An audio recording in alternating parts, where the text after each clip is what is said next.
what looks like being a three-rider showdown for the title, it's time for Moto Gp. Thunderstorms on Wednesday and Thursday, but a full dry Friday.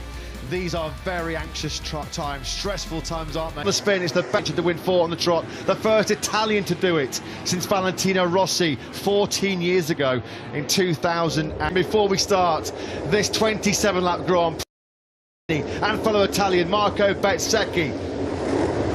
Tension rising, green flag, Grand Prix of San Marino, revs up and lights out. Good start from pole position by Phil Miller. What a launch by the Australian. He's through Polispargo then. He was taken out in that first corner instant. Zarco and Pirro also involved. Yeah, it looks like Pirro was receiving some treatment there in the ground. Bagnaia had an excellent launch off the line. He immediately moved up 2 places from 5th into Miller. Oh dearie me, we were just waxing lyrical about the perfect start, the dream for Mania Grand Prix, and Jack Miller's hopes of a first win in 2022 from a first down as well himself there. The left foot was off the foot peg.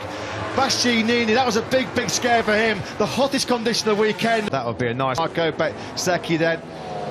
It was all of his own doing, wasn't it, up at the Tramonto corner. Looked like big points potentially to Bagnaia, who comes over the line to start lap number 7. And now Bastianini's clicked into his groove and his rhythm just as we expected he would do after that big 5th place. Marini still there in 4th place. Look at that lap time from an Bastianini at 31.8. Wow, this could be a massive victory here for Pecco Bagnaia in the championship. It's not a given though, is it? Because Maverick Vinales and Nea Bastianini and Luca... Rookies in the form of Ralph Fernandez and Darren Binder. Dovizioso halfway through his final Grand Prix, and he looks at this stage.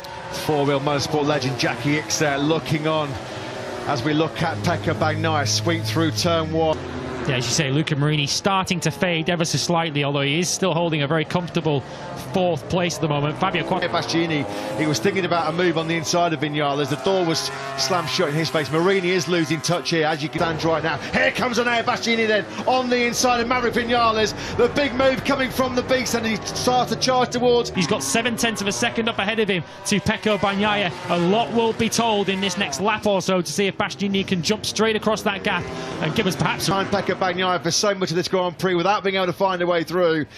Bastianini now picks up the baton. What can he do? Come across the line. Bagnaia does a 32.1, matched by Bastianini. The gap remains 0.6 of a second.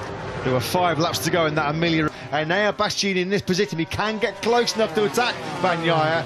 With clear instruction, if you keep it clean, you can try and win this Grand Prix. Bastianini looked so good on the brakes into the Rio corner, turn 4. He absolutely charged into the win in Qatar and our opening Grand Prix of the year. It was stunning late race speed, which won in races in Le Mans and in Austin. Are we going to see it for a 4th time? Gets that rear tyre hooked up better than Bagnaia. Bagnaia, though, responds with great drive out of Tramonto corner. Bastianini's got to bide his time here. Cracked in Le Mans, didn't he? Under this kind of relentless pressure from Bastianini. Can he... In 5th position, will Pecco Bagnaia, if Bastianini comes through and shows signs of pulling away. Of course, Bagnaia on the latest spec factory bike, the GP22. And he knows that this is a big 4.5 laps coming up in terms of the championship. There that leads us into this final sector, and I don't think Bastianini is going to do anything rash here up behind Pecco Bagnaia. Feel like 5 points, but it's big for the championship, and Ducati, know they can see the tension, the apprehension on the faces.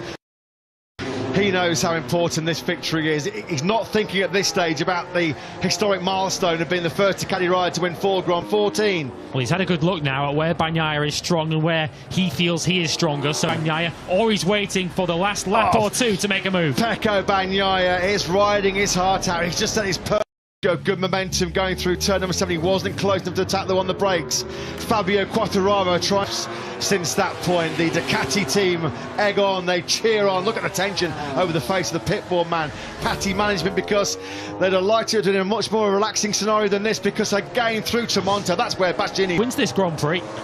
There's so much to this battle other than the race win here, of course.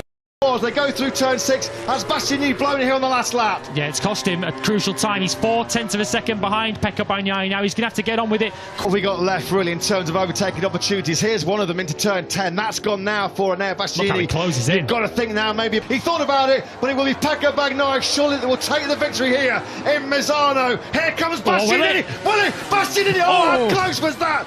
How close was 300ths of a second. 300ths of a second between Pecco Bagnaia. A race on the final lap, despite that mistake at turn 4. Without that mistake at turn 4, that outcome might have been completely different. But it's Pecco got out of that final corner. If that Grand Prix, if that finish line was a further 10 metres away, and there Bastianini may well have taken the victory. He was what, half equals his career best in 4th.